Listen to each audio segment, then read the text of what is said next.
جنگ بدر مسلمانوں اور کفاروں کے بیچ لڑی جانے والی پہلی جنگ، ایک ایسی جنگ جس میں محض 313 مسلمانوں نے 1000 سے زیادہ کفاروں کا مقابلہ کیا۔ یہ ایک ایسی جنگ تھی جس میں فتح یاب ہونے کے بعد مسلمان عرب میں ایک طاقت بن کر ابھرے تھے، اور اسی جنگ کے بعد ہی اسلام دشمن مسلمانوں کو اپنے لیے خطرہ سمجھنے لگے تھے۔ مگر اب سوال یہ ہے کہ آخر یہ جنگ کیوں ہوئی تھی، اس کی کیا وجوہات تھی، اور اس جنگ میں مسلمانوں نے کیسے فتح حاصل کی؟ ان سوالات کے جوابات آج ہم اس ویڈیو میں جانیں گے۔ سن 2 ہجری دوستوں، مدینہ میں اسلام تیزی سے پھیلنے لگا اور باقاعدہ مسلمانوں کی ایک ریاست قائم ہو گئی۔ یہ بات مکہ کے قریشوں کے لیے ناقابل برداشت تھی، جس کی وجہ سے یہ لوگ دن رات منصوبے بنانے میں لگے رہتے تھے کہ کس طرح مسلمانوں کی اس نئی حکومت کا خاتمہ کر دیا جائے۔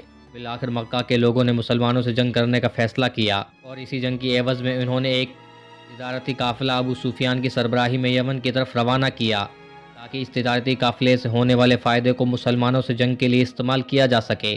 اس تجارتی قافلے میں مکہ کے سبھی لوگوں نے اپنا مال شامل کیا تھا۔ اس قافلے کے پاس 50,000 دینار، 1000 اونٹ تھے اور بہت سا ساز و سامان تھا۔ جب آپ صلی اللہ علیہ وسلم کو قریش کے اس تجارتی قافلے کا علم ہوا تو آپ صلی اللہ علیہ وسلم صحابہ کی ایک جماعت کے ساتھ اس قافلے کو روکنے کے لیے نکل گئے، کیونکہ آپ صلی اللہ علیہ وسلم جانتے تھے کہ مکہ کے کفار اس تجارتی قافلے سے ہونے والے فائدے کو مسلمانوں کے خلاف استعمال کریں گے۔ جب آپ صلی اللہ علیہ وسلم مدینہ سے نکل کر اسیرہ کے مقام تک پہنچے تو آپ صلی اللہ علیہ وسلم کو معلوم ہوا کہ وہ تجارتی قافلہ یہاں سے گزر کر یمن کی طرف روانہ ہو چکا ہے۔ تو اس کے بعد آپ صلی اللہ علیہ وسلم صحابہ کے ساتھ واپس مدینہ آ گئے۔ ناظرین، چند ماہ بعد آپ صلی اللہ علیہ وسلم کو اطلاع ملی کہ مکہ سے شام کی طرف جانے والا وہ قافلہ شام سے مکہ کی طرف واپس آ رہا ہے۔ اس کے بعد آپ صلی اللہ علیہ وسلم نے دوبارہ صحابہ کو تیار کیا اور مکہ کے اس قافلے پر حملہ کرنے کا حکم دیا، اور اس کے بعد آپ صلی اللہ علیہ وسلم مدینہ سے روانہ ہو گئے۔ لیکن قافلے کے سربراہ ابو سفیان کو اپنے جاسوسوں کے ذریعے اس بات کی خبر مل گئی کہ آپ صلی اللہ علیہ وسلم قافلے پر حملہ کرنے والے ہیں۔ جب ابو سفیان کو اس بات کی اطلاع مل گئی تو اس نے اپنے خبری کے ذریعے مکہ کے سرداروں تک خبر پہنچائی کہ مسلمان ہمارے تجارتی قافلے پر حملہ کرنے والے ہیں، اس لیے تم جلد سے جلد ہماری مدد کو پہنچو۔ جب یہ خبر مکہ کے سرداروں تک پہنچی تو مکہ کے سرداروں نے ایک فوج تیار کی، جس میں تقریباً 1000 کے قریب لوگ شامل تھے، جن کے پاس 300 گھوڑے، 170 اونٹ اور جنگ کا سارا سامان موجود تھا، اور اس فوج کی سربراہی ابو جہل کر رہا تھا، اور یہ فوج مکہ سے مدینہ کی طرف روانہ ہو گئی۔ لیکن اس کے بعد ابو سفیان اپنے قافلے کو مدینہ سے دور کسی اور راستے کے ذریعے مکہ کی طرف لے گیا اور صحیح سلامت مکہ پہنچنے میں کامیاب ہو گیا۔ اس کے بعد جب ابو سفیان نے دوبارہ اپنے خبری کے ذریعے ابو جہل تک خبر پہنچائی کہ وہ صحیح سلامت مکہ پہنچنے میں کامیاب ہو گیا ہے، چنانچہ تم سبھی لوگوں کو لے کر مکہ واپس آ جاؤ۔ لیکن ابو جہل اپنی فوج کی طاقت کو دیکھ کر گھمنڈ میں چور تھا اور کہنے لگا کہ اب ہم مسلمانوں کا خاتمہ کر کے ہی واپس لوٹیں گے، جس کے بعد مسلمان بھی ختم ہو جائیں گے اور ان کا دین بھی۔ جب آپ صلی اللہ علیہ وسلم مدینہ سے روانہ ہونے کے بعد بئر عتبہ نامی جگہ پر پہنچے تو آپ صلی اللہ علیہ وسلم نے وہاں پر صحابہ کو پڑاؤ ڈالنے کا حکم دیا، اور اسی جگہ پر ایک کنواں بھی موجود تھا، جس کا پانی آپ صلی اللہ علیہ وسلم نے بھی پیا اور صحابہ کو بھی اس کنویں کا پانی پینے کا حکم دیا۔ اس کے بعد مسلمانوں نے دوبارہ آگے بڑھنا شروع کیا اور یہ اسلامی لشکر جعفران کی وادیوں تک جا پہنچا، اور یہیں پر ہی آپ صلی اللہ علیہ وسلم کو اطلاع ملی کہ قریشیوں کا ایک لشکر تجارتی قافلے کی حفاظت کے لیے مکہ سے مدینہ کی طرف کوچ کر گیا ہے۔ آپ صلی اللہ علیہ وسلم نے اس لشکر کی اطلاع ملنے پر اپنے تمام لشکر کو ایک جگہ جمع کیا تاکہ ان سے مشورہ کیا جا سکے۔ آپ صلی اللہ علیہ وسلم نے ایسا اس لیے کیا کیونکہ مسلمانوں کا یہ لشکر صرف اور صرف ایک تجارتی قافلے کو روکنے کی غرض سے آیا تھا، نہ کہ جنگ کرنے کے ارادے سے۔ جب آپ صلی اللہ علیہ وسلم نے صحابہ اکرام سے ان کی رائے مانگی تو صحابہ اکرام نے باری باری اپنی رائے پیش کی۔ سب سے پہلے حضرت ابو بکر رضی اللہ عنہ کھڑے ہوئے اور انہوں نے کہا، اے اللہ کے رسول، آپ جیسا چاہیں گے ہم ویسا کرنے کے لیے تیار ہیں۔ اس کے بعد حضرت عمر رضی اللہ عنہ کھڑے ہوئے اور انہوں نے بھی اپنی رائے پیش کی۔ پھر ان دونوں حضرات کی رائے سننے کے بعد آپ صلی اللہ علیہ وسلم نے پھر پوچھا، بتاؤ کیا کرنا ہے۔ اس کے بعد حضرت مقداد رضی اللہ عنہ کھڑے ہوئے، انہوں نے کہا، حضور، ہم موسیٰ علیہ السلام کے ساتھی نہیں ہیں۔ انہوں نے موسیٰ علیہ السلام سے کہا تھا، جائیے آپ لڑیں، آپ کا رب لڑے، ہم یہیں پر رہیں گے۔ ہم محمد عربی صلی اللہ علیہ وسلم کے ساتھی ہیں، آپ جو کہیں گے، جیسا کہیں گے، ہم ویسا کرنے کے لیے تیار ہیں۔ حضرت مقداد کی رائے سننے کے بعد آپ صلی اللہ علیہ وسلم نے پھر فرمایا، بتائیے اور لوگوں کی کیا رائے ہے۔ آپ صلی اللہ علیہ وسلم کے بار بار پوچھنے پر انصاری صحابی حضرت سعد بن عبادہ رضی اللہ عنہ سمجھ گئے کہ آپ صلی اللہ علیہ وسلم ہماری رائے جاننا چاہتے ہیں۔ سعد رضی اللہ عنہ نے کہا حضور لگتا ہے کہ آپ ہماری رائے جاننا چاہتے ہیں، تو اس پر آپ صلی اللہ علیہ وسلم نے کہا ہاں۔ اس پر سعد رضی اللہ عنہ نے کہا اے اللہ کے رسول ہم تو آپ پر ایمان لائے ہیں، ہم نے تو آپ کو اللہ کا رسول اور نبی مانا ہے، اب آپ جیسا ہمیں حکم دیں گے ہم ویسا کرنے کے لیے تیار ہیں۔ یہ سننے کے بعد آپ صلی اللہ علیہ وسلم کا چہرہ مبارک خوشی سے کھل اٹھا۔ چنانچہ اس پر آپ صلی اللہ علیہ وسلم نے کہا اٹھو اور چلو، تمہارے لیے خوشخبری ہے، اللہ تعالیٰ نے مجھ سے وعدہ فرمایا ہے کہ وہ ہمیں اس جنگ میں فتح ضرور دے گا۔ اس کے بعد اسلامی لشکر زعفران کی وادیوں سے ہوتے ہوئے بدر کے مقام پر پہنچا، اور یہیں پر یہ آپ صلی اللہ علیہ وسلم کو خبر ہوئی کہ کفار مکہ کا لشکر بدر کے قریب آن پہنچا ہے۔ جب دونوں لشکر آمنے سامنے ہوئے تو رات کا وقت ہو چکا تھا، اور دونوں لشکروں نے اپنے اپنے خیمے وہیں پر گاڑ دیے۔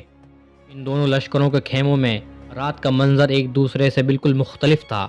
ایک طرف کفار مکہ کے خیموں میں شعر و شاعری ناچ گانا ہو رہا تھا، تو دوسری اور مسلمانوں کے لشکر میں الگ ہی منظر تھا۔ مسلمانوں کے خیموں میں سبھی لوگ سجدوں میں گرے ہوئے تھے اور اللہ تعالیٰ سے رو رو کر اس کی مدد اور نصرت کا سوال کر رہے تھے۔ آپ صلی اللہ علیہ وسلم بھی اللہ تعالیٰ سے رو رو کر دعائیں کر رہے تھے، اور دعا میں یہ الفاظ کہہ رہے تھے یا اللہ وہ مدد اب بھیج دے جس کا تو نے مجھ سے وعدہ فرمایا تھا۔ اے میرے رب اگر تو نے ہماری مدد نہ کی تو یہ 313 لوگ آج ہلاک ہو گئے تو قیامت تک زمین پر تیرا نام لینے والا کوئی نہیں ہوگا۔ آپ صلی اللہ علیہ وسلم نے جنگ سے پہلے کی یہ رات دعا کرتے کرتے ہی گزار دی۔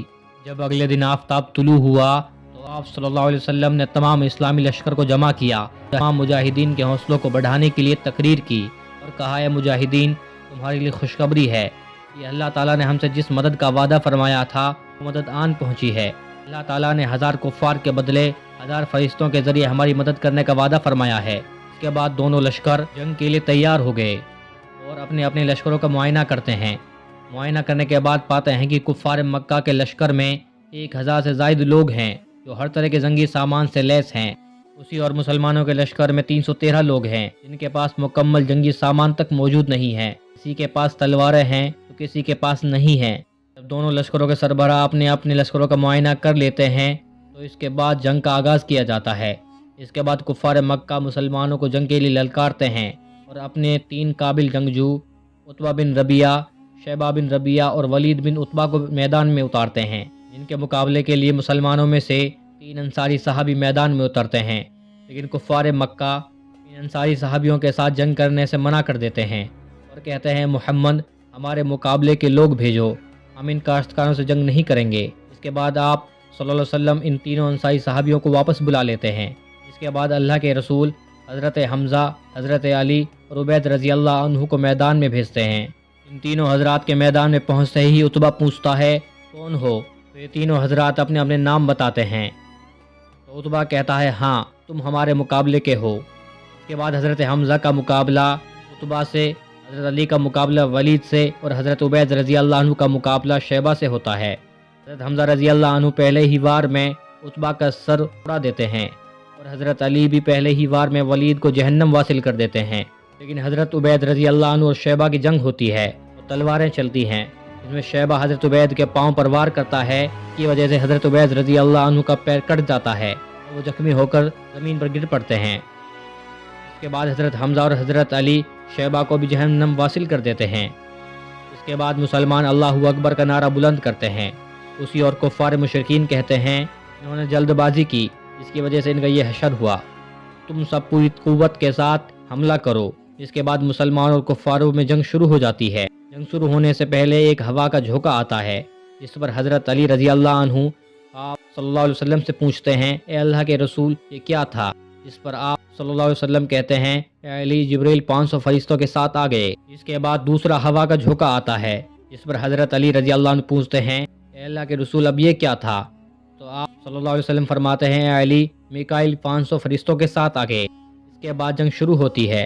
اس جنگ میں مسلمان اللہ کی نصرت کے ساتھ کفاروں کو شکست دے دیتے ہیں۔ اس جنگ میں تقریباً مکہ کے 70 بڑے سردار مارے جاتے ہیں، جن میں ابو جہل، عتبہ، ولید، شیبہ اور بہت سے سردار شامل تھے، اور جو اس جنگ میں بچ جاتے ہیں ان کو قید کر لیا جاتا ہے، جن میں آپ کے چچا حضرت عباس رضی اللہ عنہ بھی شامل تھے جو بعد میں مسلمان ہوئے تھے۔ تو دوستو اس طرح مسلمانوں کو اس جنگ میں کفاروں پر فتح حاصل ہوتی ہے، اور اس جنگ میں مسلمانوں کے جیت جانے کے بعد کفار مکہ کا گروہ ٹوٹ جاتا ہے تو دوستو یہ تھی غزوہ بدر کے بارے میں مکمل جانکاری۔ اگر آپ کو ہماری ویڈیو پسند آئی ہو تو ویڈیو کو لائک، چینل کو سبسکرائب ضرور کریں۔